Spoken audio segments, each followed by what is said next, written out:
Hello everyone, and welcome back to our channel. Today, we're diving into one of the most incredible stories from the Old Testament, a tale of faith, obedience, and a miracle that brought down the walls of a mighty city. This is the story of the Battle of Jericho. After 40 long years of wandering in the desert, the Israelites had finally crossed the Jordan River and entered the Promised Land. Their legendary leader, Moses, had passed away, and the mantle of leadership now rested on the shoulders of his successor, a man named Joshua. Joshua was a brave warrior, filled with wisdom and the Spirit of God. But the task before him was monumental. Standing directly in their path was the formidable city of Jericho. Now, Jericho wasn't just any city. It was one of the oldest and most heavily fortified cities in the ancient world. Imagine massive, imposing walls, so thick that chariots could race on top of them. The city was a fortress, seemingly impenetrable.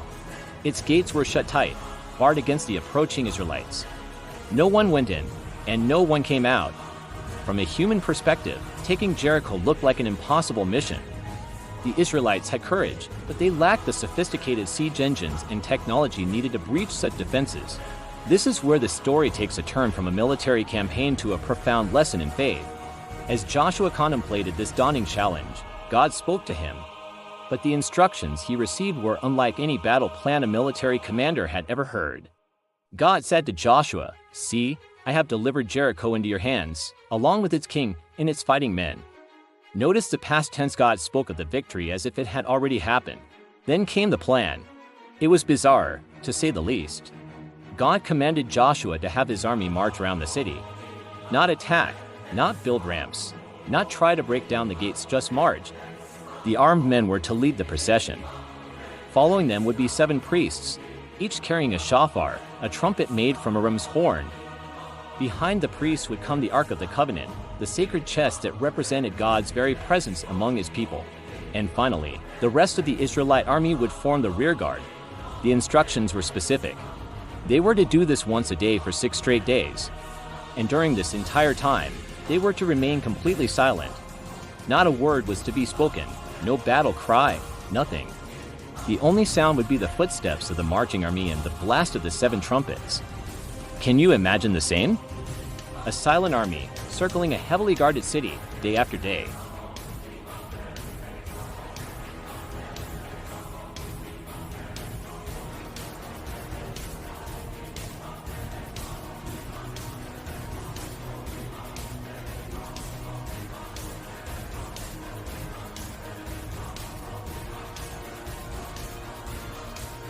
He emphasized the importance of absolute obedience, especially the command to remain silent until he gave the signal. And so, the next morning, the Israelites began. The soldiers, the priests with their trumpets, the Ark of the Covenant, and the rear guard all set out and marched once around the city, just as God had commanded. Then, they returned to their camp. They did this on the 2nd day, the 3rd, the 4th, the 5th, and the 6th. 6 days of silent, disciplined marching. 6 days of testing their faith and patience. For the people of Jericho, confusion likely turned to unease. This wasn't a normal siege. Something was different, something unsettling. Then came the 7th day. This day was different. The instructions changed.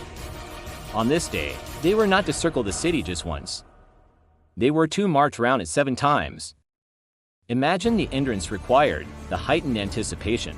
The sun rises on the 7th day, and the procession begins again. Once round, twice. 3 times. The priests continue to blow their trumpets. 4, 5, 6 times they circle the mighty walls. The tension is building, both inside and outside the city. The Israelites have been silent for a week, their faith stretched and strengthened with every step. After the 7th circuit on the 7th day, Joshua's moment came. He gave the command he had been waiting for all week. Shout. He cried out to the people, "For the Lord has given you the city."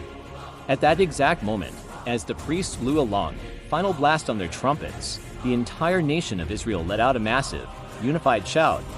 It was a shout of faith, a shout of release, a shout of victory that had been held back for 6 long days. And then, the impossible happened. The ground didn't shake with an earthquake. No giant battering ram appeared out of nowhere. The scripture says that the walls of Jericho simply fell. They collapsed flat. It was a complete and utter miracle, the impenetrable fortress. The pride of Canaan, was suddenly defenseless. The massive stone walls that had stood for centuries crumbled into a ramp of rubble, giving the Israelite army a clear path straight into the city from every direction. The Israelites charged forward, each man straight ahead, and they took the city of Jericho. The victory was swift and total, exactly as God had promised.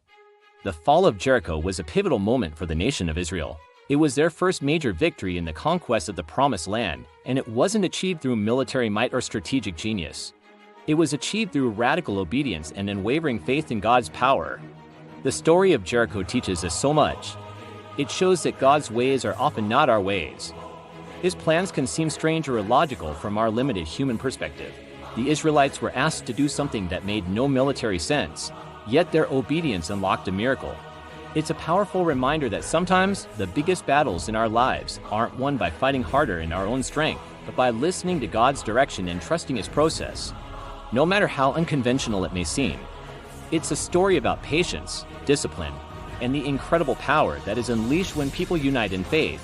The walls we face in our own lives, whether they are walls of fear, doubt, addiction, or seemingly impossible circumstances, can also come crumbling down when we choose to trust and obey God. The fall of Jericho wasn't just a historical event, it was a powerful statement that with God, nothing is impossible. It set the stage for the rest of the conquest of Canaan and remains one of the most powerful testaments to faith found anywhere in the Bible. Thank you so much for joining me for this incredible story today. I hope it inspired you as much as it inspires me. If you enjoyed this video, please give it a thumbs up and consider subscribing to our channel for more stories like this. We'd love to hear your thoughts in the comments below. Until next time, stay faithful and courageous.